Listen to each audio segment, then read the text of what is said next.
For my 50th birthday, my family kept telling me, just wait, something big is coming. My wife smiled every time I asked. Be patient, she said. On the day of, I came home to an empty house. No note, no call. I am at 3:27 a.m. sitting in my empty house, scrolling through vacation photos of my family, a vacation I wasn't invited to on my 50th birthday. 25 years of marriage, 2 kids I thought I raised right, and this is what it amounts to, forgotten or worse, deliberately left behind. Let me back up. This mess started about 2 months ago. My wife, Sarah, began acting weird whenever my upcoming 50th birthday came up. Not bad weird, but secretive weird. Whispering on the phone, closing her laptop when I walked into the room, that sort of thing.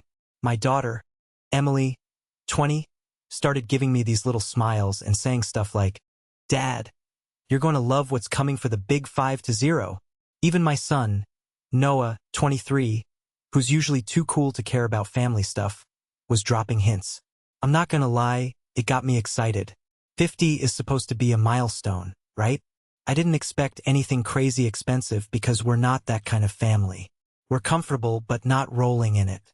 Emily's college tuition takes a chunk of our savings, and I just helped Noah with the down payment on his first apartment last month. That was $4,000 I didn't really have to spare, but that's what dads do, right? All the secrecy had me thinking maybe they were planning a surprise party. Sarah kept telling me to be patient whenever I tried to fish for details. My father-in-law, Richard, even called me out of the blue last week, something he never does unless he needs something fixed at his house, just to ask what day I was taking off for my birthday. I told him I had requested the actual day, this past Tuesday, except I didn't get the day off. At 6:15 a.m. on my birthday, my boss called asking if I could come in because we had an emergency at the Midtown project. Someone had to be there, and guess who that someone always is? I called Sarah from the car to tell her I'd be late but would definitely be home by dinner. She sounded strange on the phone, distracted. She just said, that works out fine, and hung up quick. I spent my birthday dealing with a water main break and equipment problems.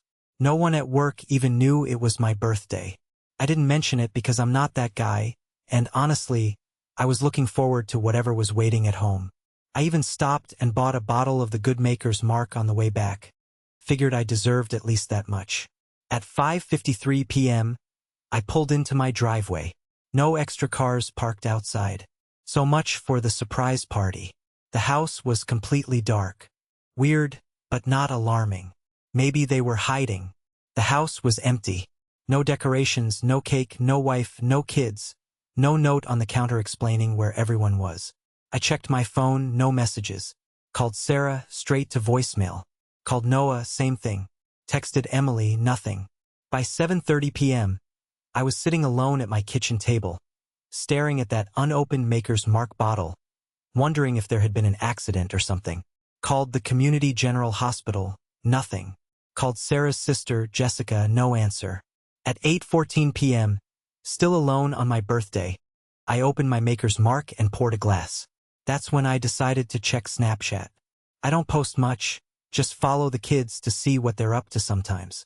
And there it was, posted 3 hours earlier. A photo of my entire family.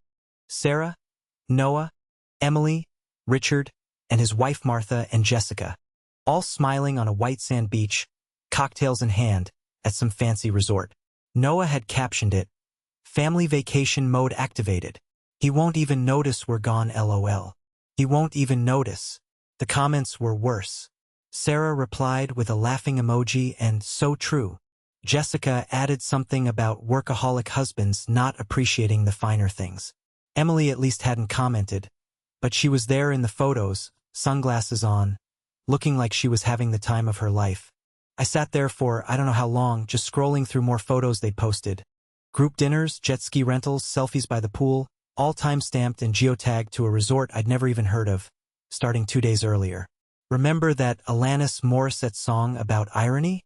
Well, it's ironic that for years I felt guilty about working too much, missing school events, sometimes being tired on weekends, all to provide for these people. Emily's college fund that I've been putting $500 into every month since she was born. Noah's apartment down payment that meant I couldn't replace my 10-year-old truck this year. the mortgage I've never missed a payment on, the vacations I couldn't afford to take because someone always needed something more important. I don't know what kicked in. Shock, rage, or some weird sense of calm. But I didn't call them, didn't text, didn't comment on the photos. Just poured another Maker's Mark and started thinking. Thinking hard. First thing I did was check our bank accounts. Sure enough, $4,000 had been withdrawn from our joint savings account last Friday. Exactly the same amount I'd given to Noah for his apartment. Coincidence? I don't think so. I scrolled back through older social media posts and found Richard had been making comments about a special family trip for weeks. So this wasn't spontaneous. This was planned. Planned without me. Planned around me. Planned despite my birthday. By midnight, I'd gone from hurt to pissed to ice-cold calculation. I opened my laptop and started documenting everything. Screenshots of the posts, bank statements, a timeline of the lies they told me about my birthday surprise. See, here's something people forget about the quiet, reliable guy who just keeps showing up. We notice things, we remember things, and when we finally had enough, we know exactly where all the bodies are buried. I spent my birthday night making a complete accounting of our finances. 25 years of marriage laid out in Google Sheets. Who paid for what, who contributed what, who sacrificed what. The numbers told a story they wouldn't like. Around 2 a.m., I found something else. A credit card statement in Sarah's email. Yeah, we share passwords, or used to anyway. For a card I didn't know existed. $13,000 in debt built up over the last 3 years. Designer clothes, spa days, lunches with Jessica that somehow cost $200 each, and recent charges from the resort they were staying at. Almost $6,000 so far. I'm not a guy who usually cries, but I'll admit I felt that pressure behind my eyes. Not sad tears, angry ones, wondering how I could be so invisible to the people I've given everything. Morning came and still no messages asking if I was okay. No happy birthday texts. Nothing. Just more beach photos and a video of Noah doing karaoke with Richard. The tagline, "Dad would hate this LOL." I showered, went to work, came home, checked social media again. Day 2 of their vacation was in full swing. Comments from Sarah's friends asking how the resort was. Her reply, "Heaven. So nice to get away from real life for a while." Real life? That's me. I'm real life, the thing she needed to get away from. I poured another Maker's Mark and made some decisions. First, I called my bank at 9 a.m. sharp on day 2 and rerouted my upcoming paycheck to a new account they set up for me. Second, I called my buddy Mark, who went through a divorce last year, and asked for his lawyer's number. Third, I started moving Sarah's things to the guest bedroom. I wasn't being hasty, I was being methodical, like when you discover termites in your foundation. You don't just patch over it and hope for the best. You dig down, find out how deep the damage goes, and decide if the structure is worth saving. On day 3 of their vacation, and day 2 after my forgotten birthday, I finally got a text from Emily. Just a casual, "Hey Dad, how's it going?" Like they weren't all at a beach resort without me. Like it hadn't been my milestone birthday. Like everything was normal. I didn't answer. An hour later, Noah texted asking if I'd left his laptop charger in his old room. Nothing about where they were. Nothing about my birthday. I didn't answer that either. By evening, the messages started getting concerned. Sarah texted asking if I was mad about something. Emily called twice. Noah sent a weird message saying, "Mom's freaking out a little. Can you just text her back?" I didn't answer. Instead, I posted my first Snapchat photo in months. Just me at home with a birthday cake I'd bought myself from Walmart. No caption, no tags, just a date stamp. That's when the dam broke. At exactly 9:44 p.m. on day 3 of them being gone, my iMessage started blowing up. Message after message. Sarah in full panic mode. Noah actually showing concern for once. Emily sending voice messages that got increasingly tearful. By midnight, I counted 47 messages across all platforms. Texts, iMessage, Snapchat DMs, even emails. The last one from Sarah just said, "We're coming home tomorrow. Please be there. We need to talk." Oh, we'll talk all right. But first, I needed to make one more stop, to pick up new locks for the doors because some lessons about taking people for granted need to be carved in stone. not written in sand. Update 1. First, thanks for all the support on my last post. Didn't expect thousands of comments. Some of you called me a doormat, others said I should burn everything to the ground. Appreciate the fire, but I'm more of a slow burn guy, always have been. So, the 47 messages. Message number 1 came at 9:44 p.m., exactly 3 days into their beach vacation. Just a simple, "David, are you there?" from Sarah. By message number 47, at 3:28 a.m., she'd graduated to, "Please just answer me. I'm freaking out. I've been married 25 years. Never once in all that time have I deliberately ignored my wife when she needed me. Never once have I shut her out when she was worried. Even during our worst fights, I always picked up the phone. But there's a first time for everything. I didn't sleep that night, just sat on our back deck watching those messages pour in while scrolling through their Snapchat feed. The contrast was something else. Sarah typing, "David, please, I'm worried," while her profile showed her grinning at a beachfront restaurant just 2 hours earlier. Noah asking if I was okay while tagging himself at a jet ski rental. Emily sending tearful voice messages from a poolside cabana. Around 5 a.m., I made coffee and started methodically documenting everything. Screenshots of social media, bank statements, text threads. I printed it all out and organized it in a folder.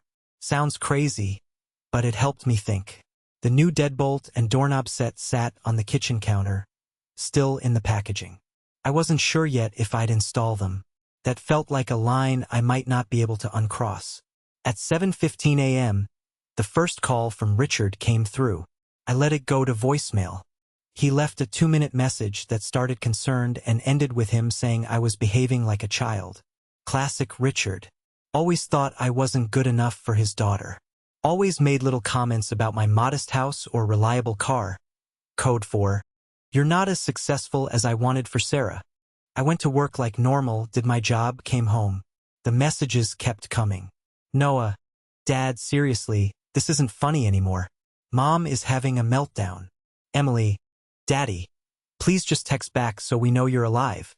Sarah, "David, I've called the neighbors and they say your truck is there. Why aren't you answering?" Jessica, "Hey David, everyone's worried about you. Whatever you're upset about, this isn't the way to handle it. Grow up." That last one from Jessica almost made me break my silence. Almost. But I remembered her comment about workaholic husbands and kept quiet. I spent that evening setting up my financial firewall. Called the credit card companies and removed Sarah as an authorized user on my 2 main cards. Logged into our mortgage account and made the next payment, due in 3 days, would come from my new separate account. Changed my direct deposit information at work. Then I did something that even surprised me. I made a spreadsheet breaking down our household expenses with cold, hard percentages. Who paid for what, who contributed what for the last 10 years. The numbers told a story Sarah wouldn't like. 82% of our joint expenses came from my income. 94% of our retirement savings came from me. 100% of the kids' college funds came from me. What did Sarah contribute? Looking at our joint account history, most of her deposits went back out immediately for hair appointments, lunches with Jessica, clothes, and what she called household necessities, that somehow always included expensive candles and throw pillows nobody was allowed to actually throw. Does that sound bitter? Yeah, maybe it is. But 25 years of feeling vaguely guilty for working too much hits different when you realize it was your work funding their fun. Around midnight, I found a text thread between Sarah and Jessica from 2 weeks earlier. Sarah, "Should we even tell David about the trip?" Jessica, "Why bother? He'll just complain about the cost." Sarah, "True LOL. It's not like he ever pays attention to anything but work anyway." Jessica, "He probably won't notice until the weekend." That was the moment something inside me hardened. I'd been holding on to a tiny hope that maybe there was some massive misunderstanding. That text killed it. By day 4 of their vacation, the messages had a new tone. Anger. Noah, "Dad, WTF? Mom's been crying all night. What is your problem?" Sarah, "I don't know what game you're playing, but this is cruel, David." Richard, "David, you're proving exactly what I've always thought about you. Selfish and immature. Day 5 brought panic as they realized I was still radio silent. Sarah, we're cutting the vacation short. Coming home tomorrow. Please be there. Emily, Dad, I'm scared. Something happened to you. Noah, if you're doing this on purpose, it's seriously messed up. I still didn't respond, but I did start making preparations for their return. Moved Sarah's clothes and personal items to the guest room. Changed the Wi-Fi password. Installed a passcode lock on my computer. Small things that sent a message. You can't pretend nothing happened. That night, I received a particularly revealing voice message from Emily. She was crying, voice all choked up, saying she was sorry about my birthday, that she'd wanted to call me but Grandma Martha said it would ruin the surprise they were planning, that she felt weird about the trip but everyone made her feel like she was overreacting, that Richard had paid for most of it as a family bonding experience. I nearly called her back. Nearly. But then I remembered her in those beach photos, smiling without a care in the world, not looking bothered at all. 20-year-olds are adults who make their own choices. The morning they were due to return, I finally installed the new deadbolt. Not to lock them out permanently, I'm not that petty, but to make a point. They'd need to ring the doorbell, to face me, to acknowledge what they'd done before walking back into our home like nothing happened. I took the day off work and waited. At 2:47 p.m., I got a text from Sarah saying their flight had landed. At 4:32 p.m., I heard their lift pulling into the driveway. Multiple voices, luggage wheels on concrete. Then silence, which I'm guessing was the moment they realized their keys didn't work anymore. The doorbell rang. I took my time answering it. When I did, I found a tableau of sunburned, exhausted faces trying to manufacture casual smiles. Sarah clutching a gift bag that definitely hadn't been packed in their original luggage. Noah looking everywhere but at me. Emily on the verge of tears. Richard and Martha standing behind them with matching expressions of disapproval. I just stood there, filling the doorway, silent. Sarah tried first. Started with how worried they'd been, how they called Community General Hospital, how they'd cut their trip short because they were so concerned.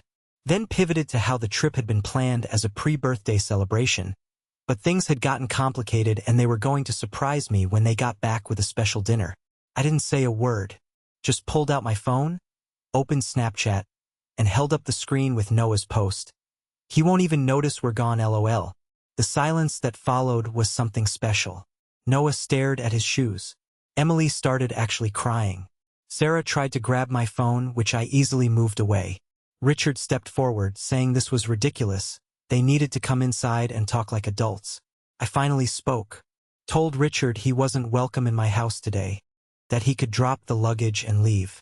The look on his face, like he'd been slapped for probably the first time in his life. Someone had told him no, told him to leave. The great Richard, used to everyone dancing to his tune, stood there sputtering on my doorstep while I stared him down. Martha tried to diffuse things, saying they were all tired from traveling, maybe they could talk tomorrow. I said tomorrow worked for me but not for Richard, ever. After they left, I let Sarah, Noah, and Emily in the house. Felt different with them in it. Smaller. Tense. Sarah noticed her things missing from our bedroom immediately and demanded to know what I'd done. That's when I brought out my folder. The screenshots, the bank statements, the expense breakdown. Laid it all out on the kitchen table and told them I had just one question. When exactly did I become so worthless to this family? Sarah tried to turn it around. Said I was being dramatic, that it was just a vacation, that they'd planned to celebrate my birthday when they got back. I showed her the text thread with Jessica. Her face went white. Noah tried to downplay his Snapchat caption. Said it was just a joke, that everyone exaggerates on social media. I showed him his own comments from the past year, all the little digs about me being absent, being boring, being typical dad. His excuses dried up. Emily just cried, but even through the tears she let slip that the trip had been planned for months, that it was originally supposed to include me. But Richard had convinced Sarah it could be a family reset, without my negative energy, bringing everyone down. By 7 p.m. we'd reached the heart of it, the ugly truth nobody wanted to say out loud. They'd created a narrative about me, David the boring provider, David the absent father, David the workaholic, that made it easy to justify treating me like garbage. They'd convinced themselves I wouldn't care about being excluded from my own family, that I wouldn't notice, that I wouldn't feel. And the most painful realization, they weren't totally wrong. I had let work become my identity. I had missed events for overtime. I had been quiet when I should have spoken up. But I was speaking up now. I told them I'd moved most of my money to a separate account, that I'd pay the mortgage and utilities for 3 months while Sarah figured out her next steps, that I'd continue supporting Emily's education directly but not through their discretionary spending, that they had 3 months to either rebuild our marriage on new terms or prepare for divorce. Noah stormed out saying I was being unfair. Emily went to her room in tears. Sarah just sat at the table staring at the stack of evidence I'd compiled, looking like someone had just told her Santa wasn't real. Around midnight, my phone pinged with one final message from Sarah. I never meant for any of this to happen.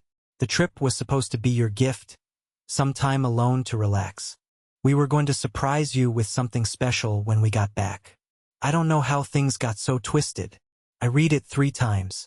Each time my reaction was the same, pure disbelief. Even now, even after everything, she was still spinning, still rewriting reality. I typed out my response carefully. I have the receipts, Sarah. All 47 of them, plus about 100 more you don't even know about yet. The time for lies is over. Then I turned off my phone and went to sleep in my own bed for the first time in days. Alone but not lonely. There's a difference. Tomorrow would bring hard conversations and harder decisions, but for the first time in 25 years, those decisions would be on my terms. Finally, update. First morning after the confrontation, I woke up at 4:17 a.m. to the sound of someone crying, muffled but definitely coming from inside the house. Took me a minute to realize it was Sarah in the guest room. Weird thing, I felt nothing. Not satisfaction, not guilt. Just nothing. For those asking for updates, it's been 2 weeks since my family returned from their beach getaway. 2 weeks of awkward breakfasts and tense dinners. 2 weeks of whispered phone calls and slammed doors. 2 weeks of reality crashing down on 25 years of marriage. The morning after they returned, I expected big dramatic scenes, tearful apologies, desperate promises to change. That's not what happened. What happened was Sarah came downstairs at 7:30 a.m., made coffee like it was any normal day, and asked if I'd gotten it out of my system yet, like my reaction was some kind of tantrum that needed to run its course. I just looked at her for a long moment, then slid my phone across the counter with the screenshots still open. The ones where she and Jessica discussed whether I'd even noticed they were gone. The ones where she laughed at Noah's caption. She stared at them like she was seeing them for the first time, then tried a new angle. Said her phone must have been hacked, that she never wrote those things, that someone must have used her account. At 7:43 a.m. exactly, I realized my wife of 25 years would rather invent an elaborate conspiracy theory than admit she'd been callous and cruel. That's when I handed her the printed bank statement, highlighted every withdrawal from our joint account for the trip, showed her the credit card statements from her secret card, laid out how I'd supported this family for decades while she'd built up $13,000 in hidden debt. You want to know the craziest part? She didn't even seem that concerned about the money. Just kept saying Richard would help her pay it off, that I was being petty, focusing on dollars and cents when the real issue was my workaholism. Isn't that something? I'm the bad guy for working 60-hour weeks to pay for everything, including her shopping habit. The kids were a different story. Noah showed up around noon that first day, hungover and defensive. Started in about how I was overreacting, how it was just a stupid social media post, how I was being toxic by making such a big deal about everything. So I showed him my social media feed, the comments from his friends, the ones saying stuff like, LOL your dad sounds like my dad, total boomer energy, and, bro, just tell him you're busy when he tries to hang. That's what I do. I asked him what kind of man mocks his father online to look cool to his friends. What kind of son takes $4,000 for an apartment down payment then spends the same amount partying at a beach resort 2 weeks later? He didn't have good answers. Just mumbled something about how I don't understand how social media works and left. Hasn't been back in 5 days. Emily was different. She actually apologized. Said she felt pressured by Martha and Richard to go along with the trip. Said she'd wanted to call me on my birthday, but Sarah told her I was probably too busy anyway. I believe her, mostly. But I also saw her in those beach photos. grinning at sunset cocktail hours that she's not even legally old enough to attend. Not exactly looking tortured by guilt. So yes, I'm still paying for her tuition, but directly to the school now, not through the joint account where money mysteriously vanishes. Around day 3 after their return, things escalated. Richard showed up unannounced at 6:15 p.m., right as I was microwaving leftovers. Walked in without knocking because Sarah had given him the new door code. Started in immediately about how I was being unreasonable, how I was destroying this family over a misunderstanding. I didn't yell, didn't throw him out, just calmly asked him how much the resort cost. He puffed up, said that wasn't the point. I asked again, exactly how much did you spend taking my family on vacation without me? That's when he dropped the bombshell. $8,600 for 5 people for 5 days. Do the math. That's over $300 per person per day. I've never spent that much on any vacation in my life. Our family trips were always budget-friendly. Camping, road trips, the occasional weekend at a basic hotel with a pool for the kids. I asked Richard if he knew how much I had in Emily's college fund. He didn't answer. I told him anyway, $25,000, scraped together $500 at a time over years. Money that could have gone toward vacations or a better car or home improvements, but I chose her future instead. Then I asked him how much he'd contributed to his granddaughter's education. His face went red. Started sputtering about how that wasn't the point, how he'd created opportunities for Sarah and the kids in other ways. Opportunities like teaching them it's okay to exclude the person who pays for their lives. Opportunities like showing them that loyalty and respect matter less than beaches and cocktails. I told him he had 30 seconds to leave my house before I called the police to report trespassing. He left at 6:27 p.m., haven't heard from him directly since. Sarah lost it after that. Called me cruel for speaking to her father that way. Said I was jealous of him. Said the real reason I was upset was because I could never provide the kind of experiences for my family that he could. And you know what? There might be a grain of truth in that. I've never had Richard's money, never will. But I've had Richard's time. 25 years of it. Time I spent working to build something for us while he was off enjoying early retirement on inherited wealth. By the end of the first week, the battle lines were drawn. Sarah moved in with Jessica temporarily. Noah stopped answering my texts completely. Emily started coming around more often, usually when Sarah wasn't there. The family split into factions. Sarah's siblings and parents rallied around her, posting vague supportive messages on X, formerly Twitter, about standing by family during hard times. My sister, who lives 3 states away, sent me a care package with Maker's Mark and a note saying she always thought Sarah was kind of a princess. Then the financial reality hit. 10 days after returning from the trip, Sarah called in a panic because her credit card was declined at Nordstrom.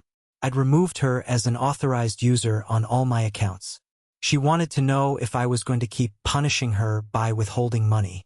I explained calmly, like talking to a child, that I wasn't withholding anything. I was simply separating our finances. Her income was still hers, my income was now mine. The joint account had exactly 3 months of mortgage payments and utility money, and after that we'd either have new arrangements or separate lives. That's when she started crying real tears this time. Not about our marriage or my feelings or the family being torn apart. About money. At 11:43 p.m. that night, I got a text from Richard.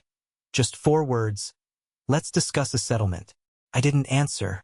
There was nothing to settle yet. No divorce papers filed, no lawyers officially retained, though I'd had 3 consultations.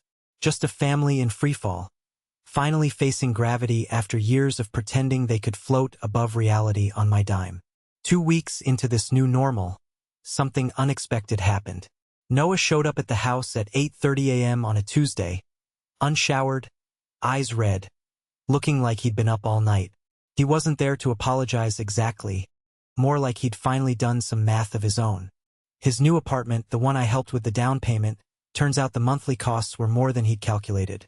Utilities, internet, groceries, all the little things that magically appeared at home but cost actual money in the real world. He'd blown through his savings already. The vacation had cost him more than expected too.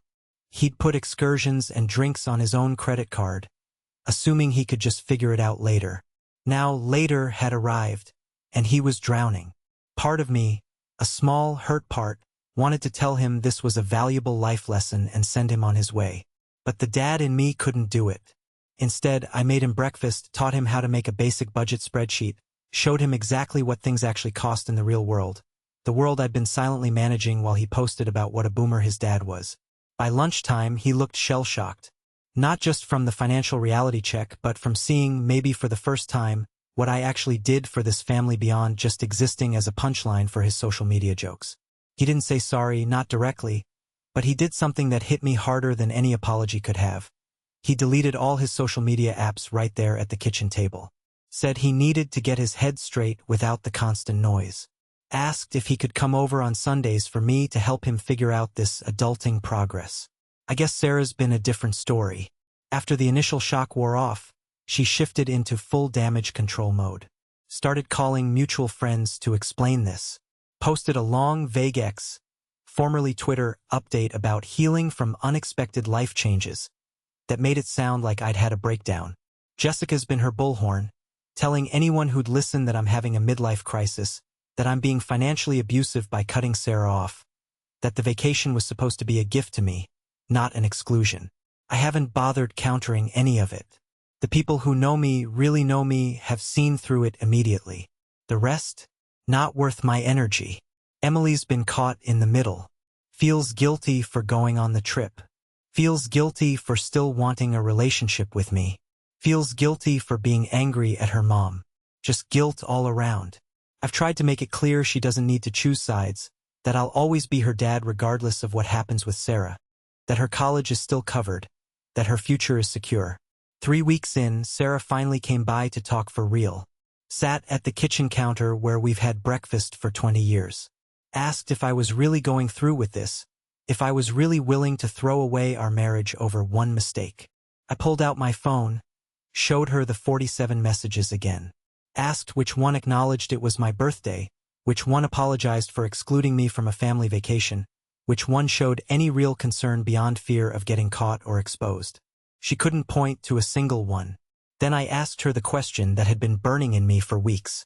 When did I become someone you could just write off? When did I become so invisible that you thought I wouldn't notice or care? What she said next changed everything. She said it wasn't sudden, that for years, maybe a decade, she'd felt like we were living parallel lives, that she tried to connect but I was always working, always tired, always focused on providing rather than being present, that eventually she just adapted, built a life that didn't require my active participation. And you know what? That hit hard because there's some truth there. I have prioritized providing over being present sometimes. I have missed events for work. I have been too tired for date nights after 60-hour weeks. But I also coached Noah's Little League games, helped Emily with science projects, mowed the lawn and fixed the leaky faucets, and kept the cars running and the roof over our heads. I showed up in all the ways I knew how, just not the ways Sarah wanted, apparently. We talked for 4 hours that day. Real talk, hard talk, about expectations and resentments and the slow drift that happens when two people stop seeing each other clearly. At midnight, she asked if there was any chance for us, if I could forgive her for the trip, for the secret credit card, for the years of small betrayals that led to the big one. I told her I honestly didn't know. That forgiveness might be possible, but forgetting wasn't. That trust, once broken, leaves scars even when it heals. She moved the last of her things to Jessica's the next day. Said she needed time to figure out who she is without me, whatever that means. It's been 1 month now since my 50th birthday. 1 month since I came home to an empty house and discovered just how invisible I'd become to the people I thought were my world. Some days I'm angry. Some days I'm just tired. But most days I'm finding a strange new peace and being visible to myself for the first time in decades. I've started swimming at the community center 3 mornings a week, been going to happy hour with guys from work, occasionally even joined a hiking group that meets on Saturday. Noah comes by every Sunday now for what he calls adulting lessons. We cook dinner together, go over his budget, talk about things that matter. Emily splits her time between Jessica's place and mine, navigating the new family geography with as much grace as a 20-year-old can muster. Sarah texts daily, alternating between nostalgic memories and practical questions about bills. I answer the practical, leave the rest on read. Yesterday, I got a letter from a divorce attorney representing her. Standard stuff, reasonable requests actually. She's not going for the jugular financially, which surprised me. As for me, I finally changed my social media status from married to it's complicated. Because it is. Life is complicated. Families are complicated. Love and hurt and forgiveness are complicated. But one thing isn't complicated anymore. I'm not invisible. Not to my family, not to my friends, and most importantly, not to myself.